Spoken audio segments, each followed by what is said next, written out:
सकते तो ये समझे कि हमने अपने पूर्वजों के द्वारा बनाए गए घर के नियमों का उल्लंघन कर रहे हैं और कहते हैं कि पितरों की शांति नहीं तो गृहस्थ जीवन आपका सुखमय नहीं हो सकता। परमात्मा की कृपा न हो आप कभी घर में सुख शांति नहीं हो सकते हैं। आजकल समय है घर में सब कुछ सेट पे सेट लगाते हैं, ये टीवी सेट है, ये बेड सेट है, सब कुछ सेट, लेकिन घर में रहने वाले अपसेट रहते हैं। पता है क्यों? क्योंकि जो भी चीज सेट लगाते हैं ना, उस सेट से भगवान का कुछ लेना देना नहीं, उनसे रिश्ता नहीं जोड़ते उस सेट का, इसलिए आप अपसेट रहते हैं। जीवन में जब सब कुछ अगर धन ही हो जाता कि धन से ही सब कुछ प्राप्ति हो सकती है तो प्यारे कोई कथा में नहीं आता, कोई मंदिर में नहीं जाता, कोई दान नहीं करता,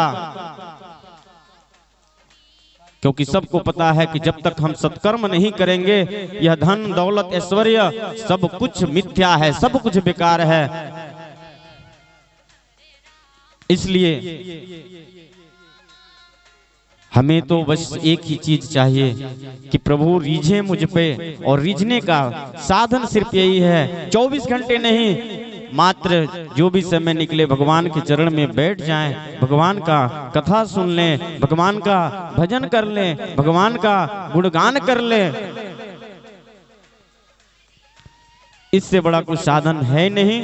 लेकिन दुर्भाग्य है हम सभी का कि ये सब कर्म के लिए भी प्रोत्साहन देना पड़ता है, बुलावा करना पड़ता है, आमंत्रण करना पड़ता है। हमारा कर्म है कि जैसे मैं सनातन धर्म में हमें ड्यूटी मिली है भगवत चर्चा करने की, मैं कर रहा हूं। मेरी जिम्मेदारी बनती है कि आपको भी सूचना दूं, आपको भी इस रास्ते पे चलने के लिए प्रेरित करूं। चलना न चलना यह उस जीव और उस परमात्मा की कृपा के ऊपर निर्भर है। भगवान आते हैं, बुलाने वाला भाव हो। कहते हैं ना, अच्युतम केशवम कृष्ण दामोदरम राम नारायणम जानकी वल्लभम। कौन कहता है भगवान आते नहीं, कौन कहता है भगवान आते नहीं, तुम मीरा के जैसे बुलाते नहीं। कहते हैं कि कुछ लोग के मन में यह बात बैठ जाती है कि यह सब बातें बहुत पुरातन है, वर्तमान के युग में नहीं होता। तो महाराज ध्यान दीजिए, मीराबाई ने भगवान को प्रकट करके दिखा दिया। इस कलयुग की ही बात बता रहे हैं, द्वापर की बात को छोड़ दीजिए। संत रैदास कलयुग के ही संत रहे। ऐसे तमाम उदाहरण, एक ब्रज में एक सत्य घटना में आप लोग को बताऊं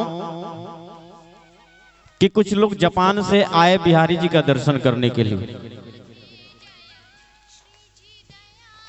और लोगों ने बताया कि सबसे पहले आप लोग को जमुना जी में स्नान करना पड़ेगा। स्नान करने के लिए लोग रिक्शे पे बैठे और जमुना जी के किनारे पहुंचे। बोले सामान कहाँ रखूं? रिक्शे वाला बोलता है कि भैया जी लोग आप परेशान मत हो, आप लोग चले जाइए, सारा सामान मैं देखूंगा। जापानी लोग भला क्या जाने कि यहाँ बहुत बड़े बड़े चोर भी हैं। उन्होंने उस रिक्शे के बल पे, रिक्शे वाले के बल पे सारा सामान छोड़ दिया और स्नान के लिए तैयार हो गए जाने के लिए। बोले रिक्शे वाले से ये बताना कि जब जमुना जी में स्नान करेंगे तो कैसे पता चलेगा कि हम लोगों का पाप धुल गया है? बोले अरे भैया, आप जब जमुना जी में डुबकी लगाओ तब तक डुबकी लगाना, ओम नमो भगवते वासुदेवाय मंत्र का जाप करना और डुबकी लगाना। भगवान स्वयं आपको बता देंगे, आकर के प्रकट हो जाएंगे जमुना जी में। तो महाराज रिक्शा वाला तो इस फिराक में था कि ये लोग डुबकी लगाएं और हम सामान लेकर के 9 2 11 हो जाएं।